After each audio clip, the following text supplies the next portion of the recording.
भाई लोग सबके बजा दिला बाजा हमरे नाम VIP राजा और जे हमके सब्सक्राइब करला ओके माने नहीं अपना जान से भी ज्यादा। तो जो सब्सक्राइब वाला बटन लौकता ओकरा के दबा के अभी हमसे जुड़ जाले। तो भाई लोग देखल भोजपुरी के पावर स्टार पवन सिंह के एगो और ही ब्लास्ट लेवल का सॉन्ग रिलीज होके जा रहा बा, जौना सॉन्ग के टाइटल बा काहे रुसेलू। अरे हाँ भाई लोग, ई वाला गाना कब तक लगी, कौना चैनल पाए, कब तक रिलीज हुई, पूरा फुल जानकारी मिली तो लोग के ई वाला वीडियो में। तो लोग ई वाला वीडियो को शुरू से लेकर लास्ट तक देख लें। बाकी अभी तक हमारे चैनलों के सब्सक्राइब नहीं के लिए तभी सब्सक्राइब करके हमसे जुड़ जाए, क्या कि भोजपुरी के हर खबर कौन सा गाना आवता, कौन चैनल पर होता, कौन तरीका होता, पूरा फुल जानकारी मिलेला तो लोग के ई वाला वीडियो में। तो लोग सब्सक्राइब करेगा ना भूले लें।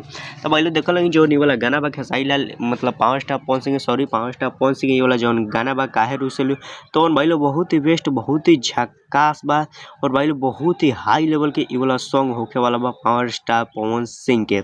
आगे भाई लोग तो लोग के सबसे पहले बता दी कि वाला गाना कौन चैनल पाई। तो भाई लोग देखल DRS म्यूजिक प्रेजेंट पर वाला गाना तो लोग के देखे के मिली।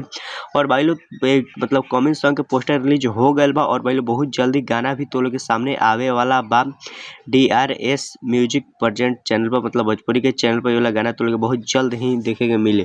ताकि एक्टर में काम के लिए बड़े ईशानी घोष और बहुत ही अच्छा एक्टर रही, बहुत ही झकास एक्टर रही और बहुत ही अच्छा इनमें काम भी कैले बड़ी, बहुत ही बेहतरीन काम कैले। बाकी भाई लोग तो लोग बता दिखे ये वाला गाना गईले बड़े पावर स्टार पवन सिंह और भाई लोग शिवानी सिंह मिल के ये वाला गाना के गईले बड़ा। लेकिन बाकी भाई लोग एमे म्यूजिक अवार्ड दिले बा प्रियांशु सिंह में नहीं दिले, म्यूजिक हमरा नहीं के भूल गल बानी। तो भाई लोग ये वाला गाना बहुत जल्दी तो लोग देखे के मिली, 4 से 5 दिन के अंदर हमारा हो सकता है कि ये वाला गाना के रिलीज कर दिया। वो 4 से 5 ना तो 2 से 3 दिन में तो लोग 100% ये वाला गाना तो लोग देखे के मिल जाए।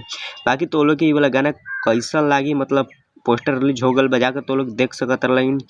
पावर स्टार पवन सिंह अपना मतलब फेसबुक पेज पर ये वाला गाना के पोस्टर रिलीज कर दिला बड़ा काहे रुसेलू, बहुत ही बेस्ट, बहुत ही झकास बा। बाकी भाई लोग तो लोग बता दी कि ये वाला गाना कौन टाइप के होखेला। तो भाई लोग देखल ये वाला गाना मतलब मर्द मेहरारू के लेकर ये वाला गाना बनावल गल बा, तो लोग हर केहू के साथे बैठ के सुन सकत रही, देख सकत रही। बहुत ही बेस्ट, बहुत ही झकास ये वाला गाना के सजावल गल बा और बनावल गल बा। तो भाई लोग खेसारी लाल यादव के जैसे गाना के मतलब गाना के पोस्टर आयल और गाना के ट्रेलर तो सही power star Pawan Singh poster release कर दिला क्या रहा यार, खेसारी से हम कम मानी। और भाई लोग power star Pawan Singh poster release कर दिला और बहुत जल्दी तो लोग गाना देखे के एंड सुने के मिली काहे रुसेलू। एक टाइटल से लगा था कि हम मर्द मेहरारू पर गाना हो गया। बाकी तो लोग वीडियो कैसा लगा, अच्छा लगे तो लाइक कर, चैनल के सब्सक्राइब कर।